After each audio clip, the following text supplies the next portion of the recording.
আসসালামু আলাইকুম, স্বাগত জানাচ্ছি আরটিভির রাতের সংবাদে। আপনাদের সঙ্গে আছি আমি সৈয়দা সাদিয়া বেনাজির।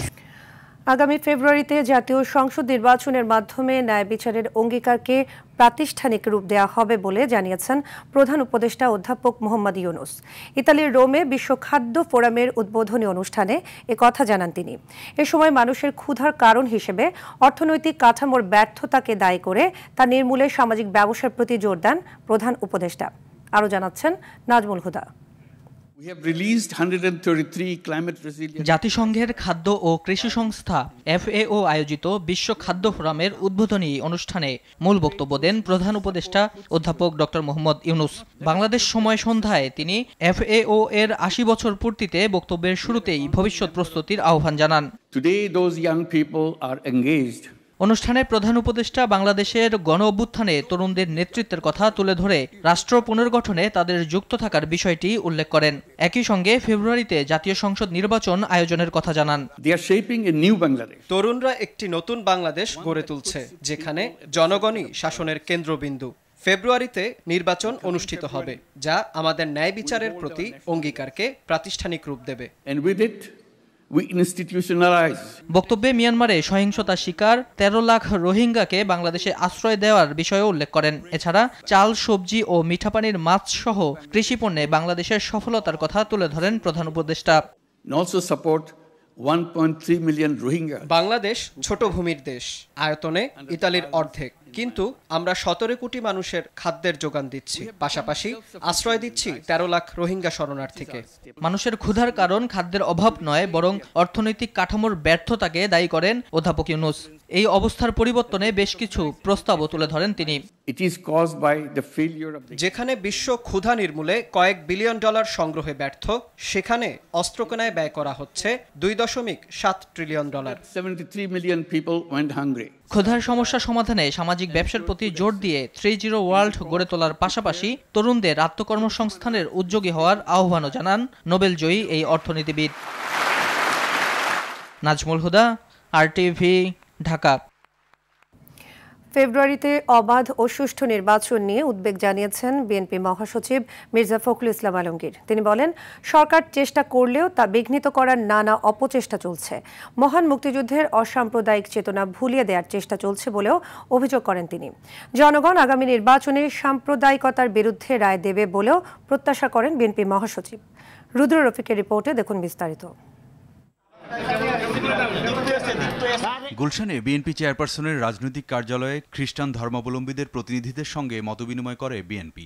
এ সময় খ্রিস্টান নেতারা তাদের নানা সমস্যার কথা তুলে ধরেন। আমরা এই সম্প্রদায়গুলোকে আলাদা করে টাকার সুযোগ সেখানে সৃষ্টি হবে। বিএনপি মহাসচিব মির্জা ফখরুল ইসলাম আলমগীর বলেন, আগামী নির্বাচনে সরকার গঠন করলে সবার আগে ক্ষুদ্র জাতিগোষ্ঠীর সমস্যার সমাধান করবে তার দল। আমরা প্রথম 1.5 বছরের মধ্যেই প্রায় 1 কোটি মানুষের যুবকের আমরা কর্মসংস্থানের ব্যবস্থা করার জন্য ইতিমধ্যেই পরিকল্পনা তৈরি করেছি। নানাভাবে দেশের সাম্প্রদায়িক সম্প্রীতি নষ্টের চেষ্টা চলছে বলে অভিযোগ করেন তিনি। আমরা যে বাংলাদেশের সাম্প্রদায়িক জাতি হিসেবে গড়ে তুলতে চেয়েছিলাম, সেখানে বিভিন্ন রকমের ধর্মীয় দৃষ্টিকোণ থেকে দেখার জন্য আমরা খুব আশা করে আছি যে আগামী নির্বাচনে জনগণ আরেকবার রায় দেবে যে এই বাংলাদেশের মানুষ সত্যিকার অর্থেই তারা অসাম্প্রদায়িক এবং তারা বাংলাদেশি জাতীয়তা বিশ্বাস করেন। আগামী নির্বাচন অবাধ ও সুষ্ঠু হবে কিনা তা নিয়েও শঙ্কা জানান বিএনপি মহাসচিব। আশা করেছিলাম যে আমাদের যে অন্তর্বর্তী সরকার, সেই অন্তর্বর্তী সরকার এগুলোর উঠে তারা সেই সুষ্ঠু অবাধ নির্বাচন সকলের কাছে গ্রহণযোগ্য একটা নির্বাচনের ব্যবস্থা করবেন। তারা চেষ্টা করছেন, নির্বাচন কমিশন চেষ্টা করছে, কিন্তু মাঝে মাঝেই আমরা এমন কতগুলো বিষয় দেখতে পাই যে বিষয়গুলো আমাদেরকে একটু উদ্বিগ্ন করে তোলে। পিআর পদ্ধতি দেশের বর্তমান কাঠামোর সঙ্গে সামঞ্জস্যপূর্ণ নয় জানিয়ে বিএনপি মহাসচিব বিষয়টিকে আগামী সংসদের উপর ছেড়ে দেওয়ার আহ্বান জানান। আগামী পার্লামেন্টের প্রতিনিধিরা যদি মনে করে যে তারা তারপর থেকে পিআরে যাবেন। রুদ্র রফিক, RTV, ঢাকা। নভেম্বরে গণভোটের দাবি জানিয়েছে জামায়াত এবং একই দিনে জাতীয় সংসদ নির্বাচন ও গণভোট না করতে নির্বাচন কমিশনকে অনুরোধ জানিয়েছে দলটি। আগারগাঁও নির্বাচন ভবনে প্রধান নির্বাচন কমিশনার এম নাসিরউদ্দিন ও 4 কমিশনারের সঙ্গে বৈঠক শেষে একথা বলেন জামায়াতের নায়েবে আমির ডাক্তার সৈয়দ আব্দুল্লাহ মোহাম্মদ তাহের। নির্বাচনে কোনো কেন্দ্রের ভোট স্থগিত হলে কিংবা ব্যালট বক্স চুরির ঘটনা ঘটলে একসাথে দুটি নির্বাচনই বাধাগ্রস্ত হবে বলে যুক্তি তুলে ধরেন তিনি। পিআর পদ্ধতিতে ভোট এবং এনআইডির পাশাপাশি জন্ম সনদ দিয়ে প্রবাসীদের ভোটার করার দাবিও জানায় জামায়াত।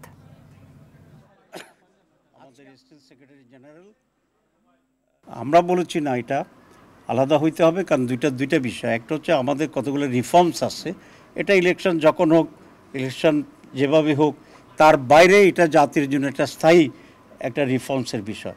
তো যেহেতু এটা একটা আলাদা গুরুত্বপূর্ণ বিষয়, এটাকে আলাদা গণভোটের মাধ্যমেই এটার উপরে জনমত গ্রহণ করা এটা উচিত।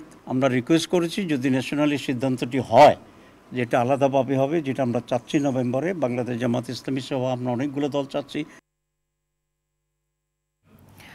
দেশে পারিবারিক উত্তরাধিকারের শাসন ব্যবস্থা প্রতিষ্ঠা করতে আইনশৃঙ্খলা বাহিনীকে ব্যবহার করে শেখ হাসিনা। সেই সঙ্গে শেখ মুজিবকে দেবতা হিসেবে উপস্থাপন করতে খরচ করে রাষ্ট্রের 4,000 কোটি টাকা।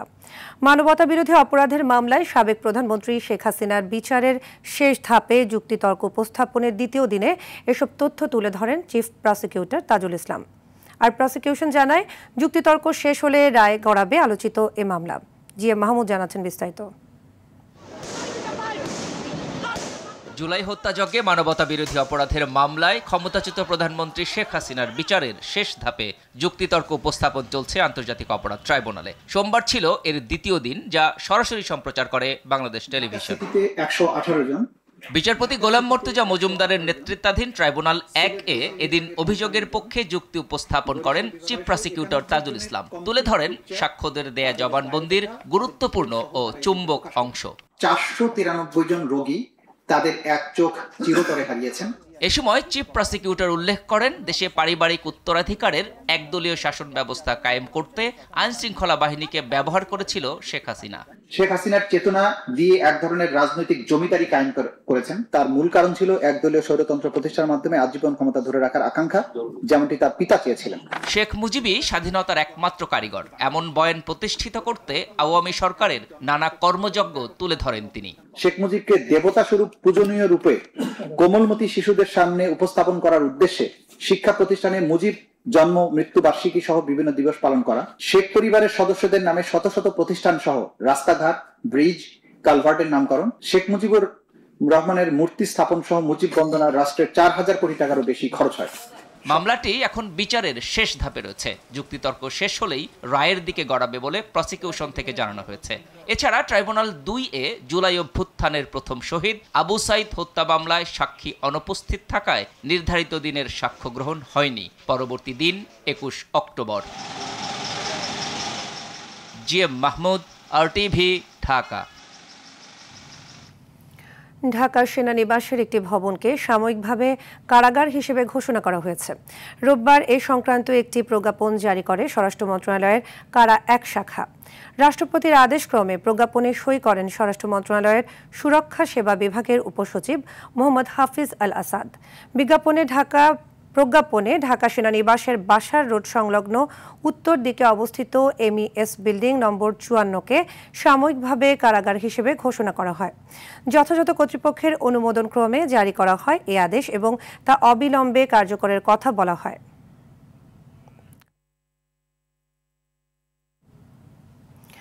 আদালত যেখানে রাখতে বলবে আসামিকে সেখানেই রাখতে হবে বলে মন্তব্য করেছেন আন্তর্জাতিক অপরাধ ট্রাইব্যুনালের চিফ প্রসিকিউটর তাজুল ইসলাম। সোমবার বিকেলে ট্রাইব্যুনাল প্রাঙ্গণে প্রেস ব্রিফিংয়ে ঢাকা সেনানিবাসের একটি ভবনকে সাময়িক কারাগার হিসেবে ঘোষণা করা প্রসঙ্গে তিনি কথা বলেন। এ সময় যে কোনো নির্দিষ্ট জায়গাকে অস্থায়ী কারাগার ঘোষণা করার ক্ষমতা সরকারের রয়েছে উল্লেখ করে তাজুল ইসলাম বলেন, কোনো জায়গাকে কারাগার ঘোষণা করা হচ্ছে সেটা প্রসিকিউশনের বিবেচ্য বিষয় নয়, বিবেচ্য হলো আইন অনুযায়ী কাজটা করতে হবে। যদি সরকার কোনো নির্দিষ্ট জায়গাকে সাবজেল ডিক্লেয়ার করে, সরকারের সেই ক্ষমতা আছে কোন জায়গাটাকে তারা জেল ঘোষণা করবেন, প্রিজন অথরিটির আওতায় নিয়ে আসবেন, এটা সরকারের স্বরাষ্ট্র মন্ত্রণালয়ের আওতার ভুক্ত। সুতরাং এটা আমাদের কনসার্ন হওয়ার কোনো বিষয় নয়। কাউকে গ্রেপ্তার করবেন, তখন সরাসরি কিন্তু কাউকে জেলে নেওয়ার কোনো বিধান নাই। আইন হচ্ছে আসামিকে গ্রেপ্তার করে আদালতে আনতে হবে। কাল মার্চ 2 সচিবালয় কর্মসূচির ঘোষণা দিয়েছে এমপিওভুক্ত আন্দোলনকারী শিক্ষকরা। কেন্দ্রীয় শহীদ মিনারে অবস্থান কর্মসূচি থেকে এই ঘোষণা দেন অধ্যক্ষ দেলোয়ার হোসেন আজিজি। এ সময় শিক্ষকদের দাবির প্রতি সংহতি জানায় জামায়াত, এনসিপি সহ কয়েকটি দল। এদিকে ঢাকা কলেজে শিক্ষক শিক্ষার্থী ধস্তাধস্তি ও হামলার ঘটনায় এবার সব সরকারি কলেজে কর্মবিরতি ঘোষণা দিয়েছে বিসিএস জেনারেল এডুকেশন অ্যাসোসিয়েশন। আরও জানাচ্ছেন বিপুল দেবরায়। বাড়ি ভাড়া ও চিকিৎসা ভাতা বৃদ্ধির দাবিতে এবার মার্চ 2 সচিবালয় কর্মসূচি পালন করবেন আন্দোলনরত এমপিওভুক্ত শিক্ষকরা। রাতের মধ্যে সরকারের পক্ষ থেকে তাদের দাবি মেনে নেওয়া না হলে মঙ্গলবার দুপুরে এই কর্মসূচি পালন করা হবে বলে জানান এমপিওভুক্ত শিক্ষা জাতীয়করণ প্রত্যাশী জোটের সদস্য সচিব অধ্যক্ষ দেলোয়ার হোসেন আজিজি। সোমবার বিকেলে রাজধানীর কেন্দ্রীয় শহীদ মিনার থেকে অধ্যক্ষ দেলোয়ার হোসেন আজিজি এই ঘোষণা দিয়ে বলেন, শিক্ষকদের উপর যে হামলা করা হয়েছে তা অত্যন্ত ন্যাক্কারজনক ঘটনা। এই শিক্ষক কর্মচারী ভাইদেরকে নিয়ে আগামীকাল দুপুর 12টায় শহীদ মিনার থেকে মার্চ 2 সচিবালয় কর্মসূচি। এদিকে 3 দফা দাবির সঙ্গে সংহতি প্রকাশ করেছে জামায়াত ইসলামী, এনসিপি, ইসলামী আন্দোলন, খেলাফত মজলিস ও ইনকিলাব মঞ্চ। তারা শিক্ষকদের দাবি মেনে নেওয়ার আহ্বান জানান। আপনাদের সাথে আমরা আছি, ন্যায্য দাবির ব্যাপারে আমরা আপনাদের সাথে আছি। এ ব্যাপারে যদি কোনো ষড়যন্ত্র বা গড়িমসি করা হয় তাহলে সেটা কল্যাণকর হবে না। যদি দেশ বাঁচাইতে চান শিক্ষা বাঁচাইতে হবে, শিক্ষক না বাঁচলে শিক্ষা বাঁচবে না। আমরা দেশের সম্মান বাড়াতে চাই, আমরা সেই রকম একটা দেশ গড়তে চাই। অন্তত দাবি করা যাবে, তার জন্য লাঠি পেটা হতে হবে না। এদিকে ঢাকা কলেজে শিক্ষক শিক্ষার্থী ধস্তাধস্তি ও হামলার ঘটনায় সারা দেশের সরকারি কলেজে শিক্ষকরা শ্রেণীকক্ষে না গিয়ে নিজ নিজ প্রতিষ্ঠানে অবস্থান কর্মসূচি পালন করার ঘোষণা দিয়েছেন। সোমবার গণমাধ্যমকে এই তথ্য জানান বিসিএস জেনারেল এডুকেশন অ্যাসোসিয়েশনের সদস্য সচিব ডক্টর মোহাম্মদ মাসুদ রানা খান। আমরা আগামীকাল মানববন্ধন কর্মসূচি ঘোষণা করছি।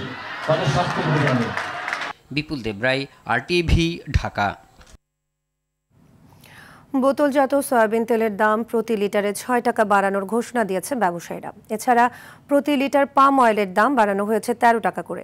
3 টাকা বাড়ানো হয়েছে খোলা সয়াবিন তেলের দাম। বিকেলে Bangladesh vegetable oil refiners and Vanaspati manufacturers association থেকে পাঠানো সংবাদ বিজ্ঞপ্তিতে জানায়, নতুন দাম কার্যকর হবে মঙ্গলবার। বাণিজ্য মন্ত্রণালয়ের সঙ্গে বৈঠকের মাধ্যমে ব্যবসায়ীরা দাম বাড়ানোর এই সিদ্ধান্ত নিয়েছে বলে বিজ্ঞপ্তিতে জানায়।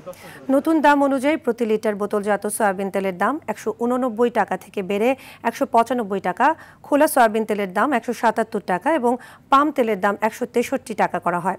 এছাড়া 5 লিটারের বোতলজাত সয়াবিন তেলের দাম নির্ধারণ করা হয় 945 টাকা।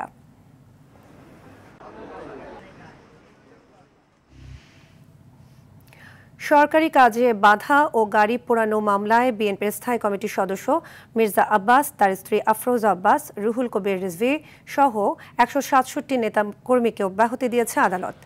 সোমবার ঢাকা মহানগর দায়রা জজ সাব্বির ফয়েজ পুলিশের দেয়া চূড়ান্ত প্রতিবেদন গ্রহণ করে এ আদেশ দেন।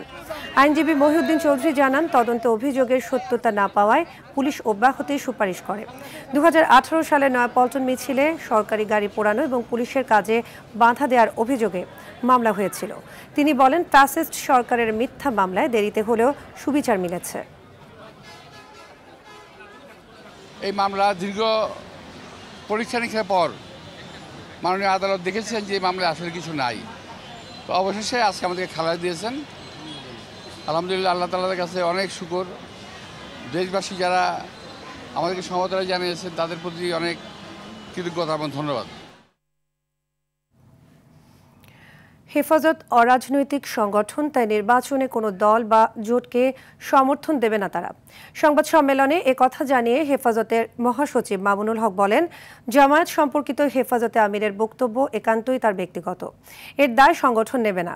প্রাথমিক বিদ্যালয়ে সঙ্গীত শিক্ষক নিয়োগ বাতিল ও ধর্মীয় শিক্ষক নিয়োগের নতুন বিধিমালা প্রণয়ন, কোরআন অবমাননার বিচার, কাঠামোগত ইসলাম বিদ্বেষ ও ধর্ম অবমাননা রোধে সর্বোচ্চ কঠোর আইন প্রণয়নের দাবিতে জরুরি সংবাদ সম্মেলন করে হেফাজতে ইসলাম।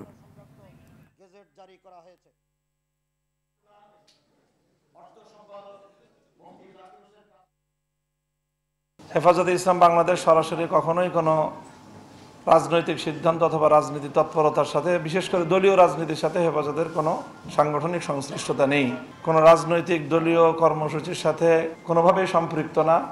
কাজে সেই হিসাবে নির্বাচনী নিজস্ব কোনো তৎপরতা, কোনো জোট অথবা কোনো অ্যালায়েন্স করা হেফাজতে ইসলাম বাংলাদেশের মৌলিক নীতিমালার পরিপন্থী। কাজেই সেটা করার সুযোগ হেফাজতে ইসলাম বাংলাদেশের পক্ষ থেকে নেই।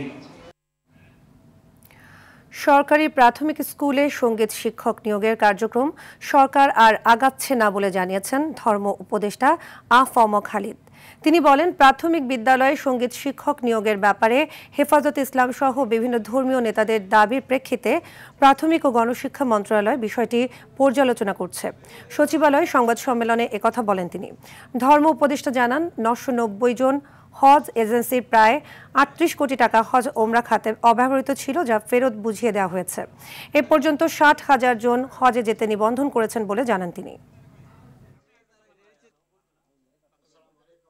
হেফাজত দাবি করছে, উনি বললেন যে এটা এখন আর হচ্ছে না, এখন আমরা এই বিষয়ে আর অগ্রসর হচ্ছি না। বিভিন্ন ইসলামিক দলের দাবির ভিত্তিতে প্রাথমিক ও গণশিক্ষা মন্ত্রণালয় এটা বিবেচনা করছে কি করা যায়।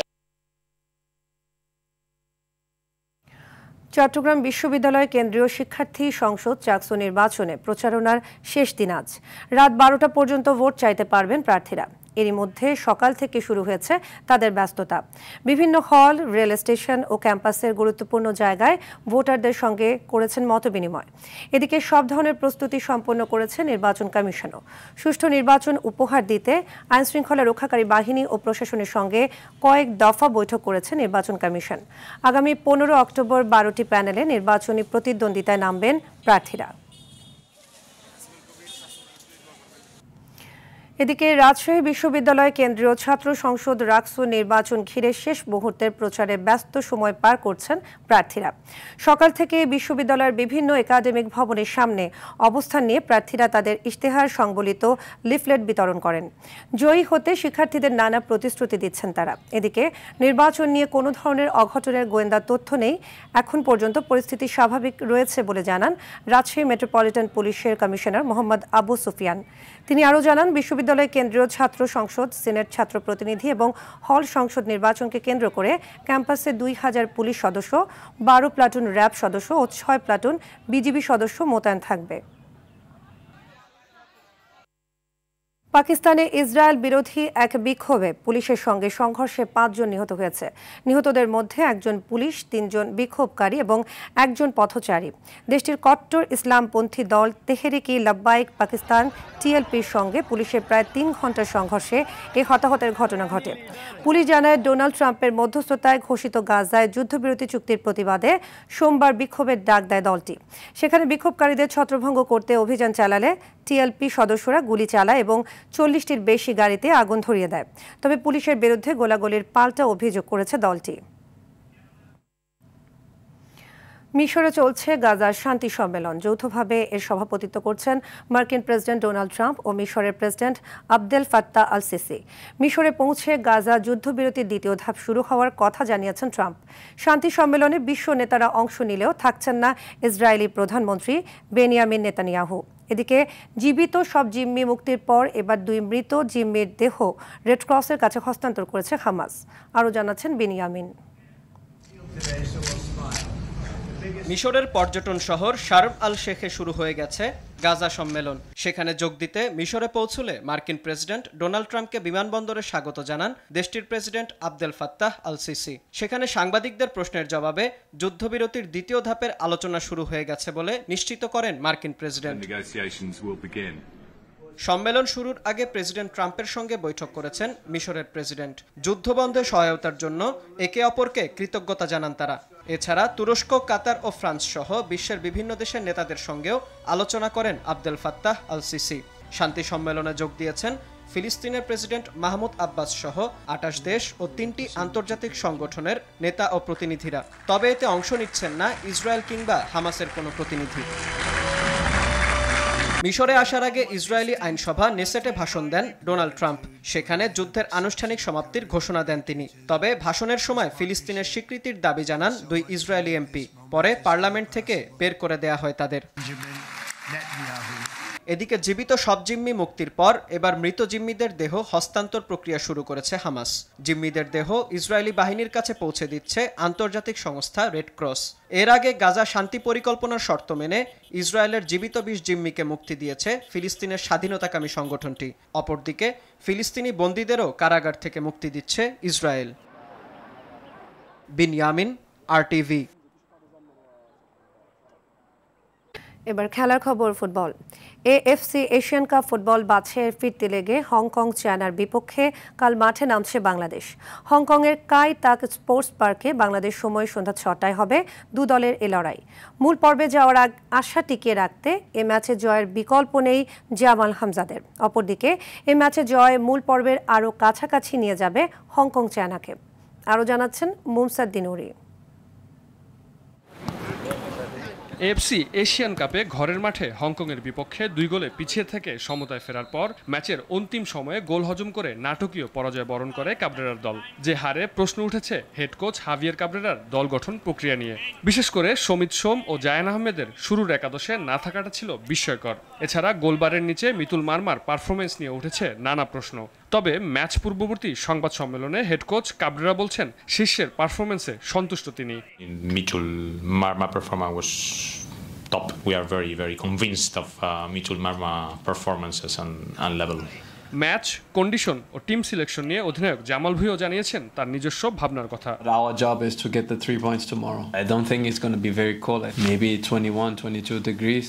I think it's going to be perfect for the players to play in these conditions. এখানে যারা আছে স্কোয়াডে সবাই খেলতে চায়, 23 প্লেয়ার আছে, সবাই খেলতে চায়। So end of the day এটা ওনার ডিসিশন। এদিকে AFC এশিয়ান কাপের মূল পর্বে খেলার দৌড়ে আদতে ছিটকে পড়লেও কাগজে কলমে এখনও টিকে আছে হামজা সমিতদের সম্ভাবনা। সেক্ষেত্রে বাকি থাকা 3 ম্যাচ জেতার পাশাপাশি কাবরেরার দলকে তাকিয়ে থাকতে হবে গ্রুপের অন্য ম্যাচগুলোর ফলাফলের দিকেও। এদিকে এ ম্যাচে জয় পেলে সি গ্রুপ থেকে মূল পর্বে খেলার দৌড়ে আরও এগিয়ে যাবে হংকং। 3 ম্যাচ খেলে 7 পয়েন্ট নিয়ে টেবিলের শীর্ষে রয়েছে হংকং। অপরদিকে সমান ম্যাচ খেলে সিঙ্গাপুর, ভারত ও বাংলাদেশের পয়েন্ট যথাক্রমে 5, 3 ও 1টি করে। মুমসাদ দিনুরি, RTV। রাতের সংবাদ এ পর্যন্তই। মধ্যরাতের সংবাদ 1টায় দেখার আমন্ত্রণ রইল। ধন্যবাদ সবাইকে।